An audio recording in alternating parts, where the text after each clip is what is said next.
Hello दोस्तों, स्वागत है आपका अपने चैनल ऑसम ममता में।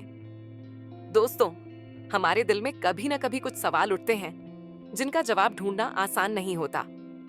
जीवन में प्यार, नफरत, अकेलापन और शांति जैसे पहलू हमें कभी समझ में नहीं आते, लेकिन जब हम अपनी आत्मा से जुड़ते हैं तो हमें उन सवालों के जवाब मिलने लगते हैं। आज हम एक ऐसे सफर पर चलेंगे जहां हर विचार और एहसास हमारे भीतर की गहराइयों को छूने की कोशिश करता है। एक गुरु के पास एक शिष्य आया जो जीवन के बारे में कई सवाल पूछता था। एक दिन शिष्य ने गुरु से पूछा, गुरुदेव, मैंने देखा है कि पहले लोग एक दूसरे से बहुत प्यार करते थे, लेकिन समय के साथ साथ मतभेद बढ़ने लगते हैं, झगड़े होते हैं, बुरी बातें कही जाती हैं और अंत में नफरत पैदा हो जाती है। ऐसा क्यों होता है? प्यार नफरत में कैसे बदल जाता है? गुरु ने मुस्कुराते हुए कहा, तुम्हें इसका उत्तर समझने के लिए किसी से मिलवाता हूं। उस व्यक्ति से मिलकर तुम इसका जवाब पा सकोगे। गुरु अपने शिष्य को एक पास के गांव में ले गए। वहां वे एक घर के दरवाजे पर पहुंचे और गुरु ने खटखटाया। दरवाजा एक आदमी ने खोला जिसने गुरु को देखा और कहा, गुरुदेव, आप कैसे आए? गुरु ने पूछा, क्या तुम्हारी पत्नी से तुम्हारा झगड़ा सुलझ गया? क्या तुम अब खुश हो? वह आदमी गहरी आह भरते हुए बोला, गुरुदेव, उसने मुझे बहुत दुख दिया है। वह कभी हमारी घर परिवार का ध्यान नहीं रखती, हमेशा घमंडी रहती है, गुस्से में रहती है और मेरी बात नहीं सुनती। मैंने सोचा था कि मैंने किस्मत से बुरा निर्णय लिया क्योंकि मैंने उसे अपना जीवन साथी चुना। अब तो वह अपने मायके चली गई है और मैं चाहता हूं कि वह वहीं हमेशा रहे।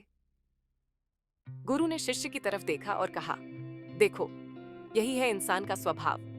हर इंसान में अच्छाई और बुराई दोनों होते हैं, लेकिन हम अक्सर बुराई पर ही ध्यान देते हैं और अच्छाई को भूल जाते हैं। जब कोई दूसरे की बुराई करता है तो वह केवल बुरा ही देखता है, लेकिन जब हम बुरी बातें सोचते हैं तो अच्छाई भी दूर हो जाती है। यही कारण है कि रिश्ते टूटते हैं। अगर हमें शांति और खुशी चाहिए तो हमें बुराई के बावजूद अच्छाई को देखना सीखना होगा। गुरु ने उस आदमी से पूछा, क्या तुमने अपनी पत्नी को खुश करने के लिए कभी कुछ किया? वह आदमी उदास होकर बोला, वह कभी मुझे ऐसा करने का मौका ही नहीं देती। गुरु ने मुस्कुराते हुए कहा, चलिए, आज एक पल के लिए बुरी बातों को भूल जाइए। एक अच्छी बात बताइए जो आपकी पत्नी ने आपके लिए की हो। वह आदमी कुछ देर सोचता है और फिर बोला, जब मेरी माँ बहुत बीमार थी तो उसने बहुत प्यार से उनकी देखभाल की। जब मैं बीमार था तो वह रात भर जागकर मुझे दवाई देती थी। वह हमेशा मेरे माता पिता का ख्याल रखती थी, भले ही वह खुद परेशान रहती थी। वह आदमी आंसुओं के साथ गुरु का धन्यवाद करता है क्योंकि उसे अपनी पत्नी की अच्छाई याद आ गई थी। अब वह अपनी पत्नी को वापस लाने का सोचता है। गुरु ने शिष्य से कहा, समझ गए ना तुम? जब हम नफरत पर ध्यान देते हैं तो प्यार वहां नहीं रह सकता, और जहां प्यार होता है वहां नफरत नहीं रह सकती।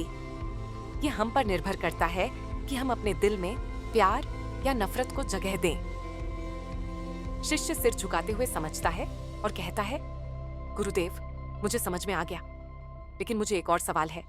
दुनिया का सबसे कठिन काम क्या है?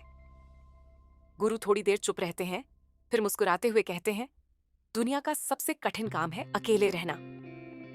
शिष्य हैरान होकर पूछता है, अकेले रहना इतना कठिन क्यों? हर कोई अकेला रह सकता है। गुरु ने शिष्य की ओर देखा और मुस्कुराते हुए कहा, अगर यह इतना आसान है तो क्या तुम 30 दिन अकेले एक गुफा में रह सकते हो? न किसी से मिलना, न कोई काम करना, सिर्फ शांत रहना। क्या तुम ऐसा कर सकोगे? शिष्य थोड़ी देर सोचता है, फिर गुरु की बात मानता है और गुफा में जाने के लिए तैयार हो जाता है। गुरु उसे गुफा में छोड़ आते हैं और कहते हैं, तुम यहाँ 30 दिन रह सकते हो, लेकिन अगर तुम्हें कोई परेशानी हो तो वापस आ सकते हो। पहले दिन शिष्य ठीक महसूस करता है, लेकिन दूसरे दिन उसे बेचैनी महसूस होने लगती है। तीसरे दिन उसका मन पूरी तरह से अशांत हो जाता है। वह गुफा से बाहर निकलकर गुरु के पास दौड़ता है। गुरु ने उसे मुस्कुराते हुए देखा और पूछा, मैं जानता था कि तुम वापस आओगे। तुम्हें 30 दिन रुकना था, लेकिन तुम 3 दिन भी नहीं रुक सके। क्यों? शिष्य ने कहा, गुरुदेव, मैं अकेले नहीं रह सका। मेरे मन में इतनी सारी बातें और डर थे कि मैं वहां रुक ही नहीं सका। मुझे घबराहट और बेचैनी महसूस हो रही थी। गुरु ने समझाते हुए कहा, वह मन का स्वभाव है। ये अकेले रहना पसंद नहीं करता। ये हमेशा किसी न किसी काम में व्यस्त रहना चाहता है, क्योंकि इसकी पहचान दूसरों में होती है। जब तुम अकेले होते हो तो ये कमजोर महसूस करता है और बेचैन हो जाता है, इसीलिए तुम वहां नहीं रुक सके। शिष्य ने पूछा, तो क्या अकेले रहना इतना कठिन है? गुरु मुस्कुराए और कहा, अकेले रहना कठिन नहीं है, कठिन है अपने मन को शांत रखना। जब तुम्हारा मन शांत हो जाएगा तो अकेले रहना तुम्हारे लिए आसान हो जाएगा। गुरु ने शिष्य को समझाया, यह तुम्हारी असली प्रकृति है, लेकिन मन हमेशा तुम्हें बाहरी चीजों में व्यस्त रखना चाहता है। जब तुम मन को शांत करोगे तो तुम असली शांति महसूस कर सकोगे। शिष्य ने धीरे धीरे अपने मन को शांत करना शुरू किया। समय के साथ उसने अपने भीतर शांति पा ली। फिर एक दिन वह गुफा में 30 दिन अकेले रह सका। जब गुरु ने उसे देखा तो वह गहरी शांति में बैठा हुआ था। शिष्य ने कहा, गुरुदेव, आप सही थे। अब मुझे समझ में आया कि अकेले रहना आसान है जब मन शांत होता है। ये कठिन था क्योंकि मेरा मन मुझे लगातार व्यस्त रखता था। अब मुझे शांति मिल गई है। गुरु ने मुस्कुराते हुए कहा, अब तुम समझ गए। असली शांति और अकेलापन तभी मिल सकते हैं जब हम अपने मन को शांत करते हैं। यही सच्ची स्वतंत्रता और जागरूकता है। दोनों गुरु और शिष्य गुफा से बाहर निकलते हैं और शिष्य अब पूरी तरह से शांति और संतोष से भरा हुआ था। दोस्तों, उम्मीद है आपको कहानी पसंद आई होगी।